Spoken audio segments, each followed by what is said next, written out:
Faz muito tempo que eu não gravo minha cara pro YouTube, então eu não sei como é que vai ficar isso. Se vai ficar bom, porque eu tô sem microfone, tô sem óculos e tô gravando pela câmera do meu celular, mas vamos lá. Oi, meu nome é Ralfa e 2024 foi o ano onde eu mais fracassei.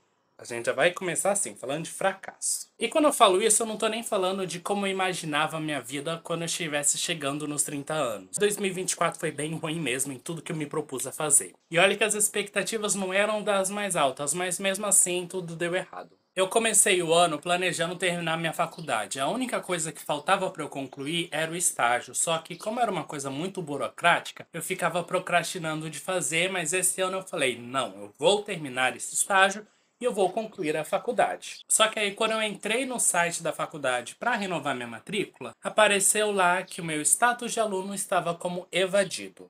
E para piorar a situação, eu tinha deixado um trabalho de lado porque não ia ser fácil conciliar esse trabalho que eu estava tendo com o estágio. Só que aí, no fim do dia, eu fiquei sem trabalho e sem estágio e sem faculdade. Mas enfim, são consequências de escolhas erradas que eu fiz na minha vida e que eu já tô me acostumando a lidar com essas consequências, né? Porém, tiveram outras coisas que deram errado nesse ano, como por exemplo, eu me inscrevi para fazer um concurso público. Embora eu seja um pouco ateu de concurso público, como eu já estava sem emprego por causa da questão da faculdade, eu resolvi tentar, né? Porque não custava nada tentar. Na verdade, custava a inscrição no concurso, mas enfim. Fui lá, me inscrevi, estudei para o concurso, só que no dia anterior ao dia da prova, eu comecei a sentir os sintomas da dengue. E no domingo, que seria o dia de fazer a prova, eu simplesmente não conseguia levantar da minha cama de tanto que meu corpo doía. Então, eu não fui fazer essa prova de concurso. Eu estava com grandes expectativas para esse concurso? Não. Mas apesar disso, eu consegui outros trabalhos em 2024, trabalhei com muitas pessoas legais, só que foram pessoas que acabaram ficando pelo caminho ao longo do tempo, porque trabalhar com internet e com YouTube às vezes é um caminho meio ingrato, né? E agora chegamos ao final de 2024 e eu estou sem cliente nenhum.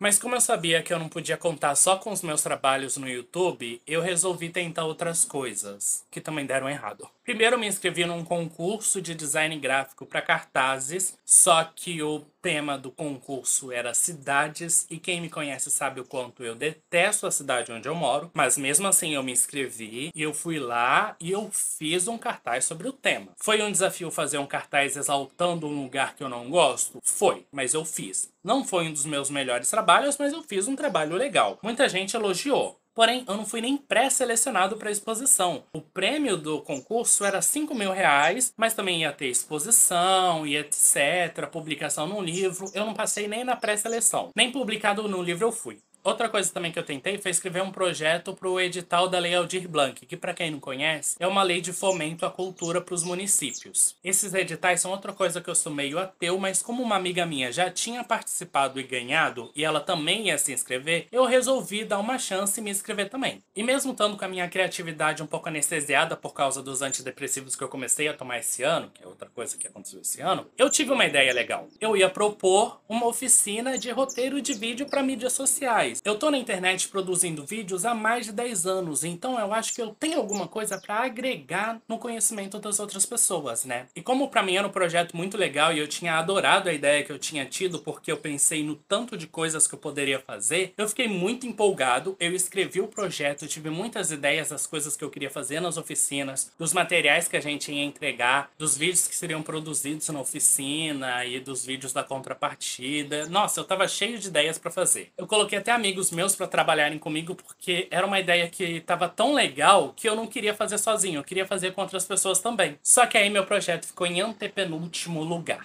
Eu fiquei com 69,8 de 10. A ideia é muito ruim do grupo, eu achei péssima, é difícil de fazer, de interpretar. E eu acho que de tudo que aconteceu esse ano, esse foi o mais frustrante, porque foi no que eu mais empenhei a minha criatividade, a minha energia. Tipo, eu tô com uma energia pra criar coisas por causa dessa oficina muito grande e agora eu não tenho nada pra fazer. E ter ficado com uma nota tão baixa foi tão frustrante, porque pra mim era um projeto tão legal que envolveria tantas coisas interessantes. Nem sei se eu quisesse tentar entrar com recurso, eu acho que minha nota seria elevada a ponto de eu conseguir ser classificado, porque eu fiquei lá embaixo mesmo. E aí, depois que eu fui lá entender um pouco da justificativa que eles deram para ter me dado uma nota tão baixa, eu entendi a avaliação, apesar de discordar um pouco, mas serviu como um aprendizado. Porque esse vídeo aqui, ele é para reclamar, porque eu tô sem dinheiro para ir na terapia reclamar com a minha psicóloga, mas ele também vai ter uma moral da história, que eu tive que chegar sozinho, sem a ajuda da minha psicóloga. Há um tempo atrás eu li esse livro aqui chamado O Poder do Fracasso. E por mais que ele tenha toda aquela vibe de livro de autoajuda que foca muito em meritocracia e esquece um pouco das questões sociais, ele tem umas reflexões muito interessantes e que eu queria compartilhar com vocês. Porque ele fala muito sobre a maioria das grandes conquistas da humanidade não terem sido simplesmente sorte de principiante, terem sido uma sequência de tentativas e erros por parte das pessoas que conseguiram aquilo. E tem um trecho muito interessante que eu quero ler para vocês, que diz assim: embora esteja no âmago do tema e no título do livro, raramente falarei aqui de fracasso, pois se trata de uma palavra imperfeita. Assim que começamos a transformar a realidade, o termo perde o significado, não só porque é difícil de vê-lo sem se retrair, mas também porque quando nos dispomos a abordá-lo, com frequência damos outro nome aos acontecimentos, como aprendizado, tentativa ou reinvenção,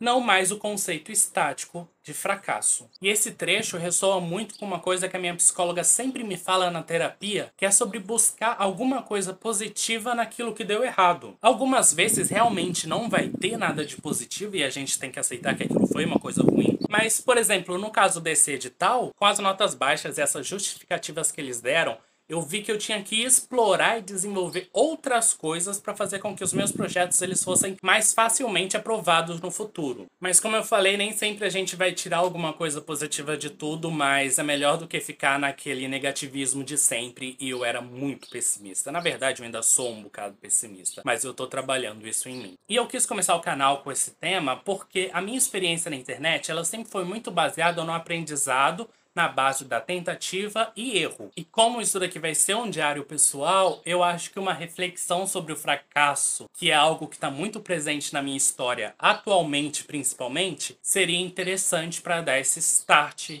nesse canal. E eu espero que vocês tenham gostado e deixe aqui nos comentários o seu ponto de vista sobre essas questões de fracasso, de recomeços, e é isso.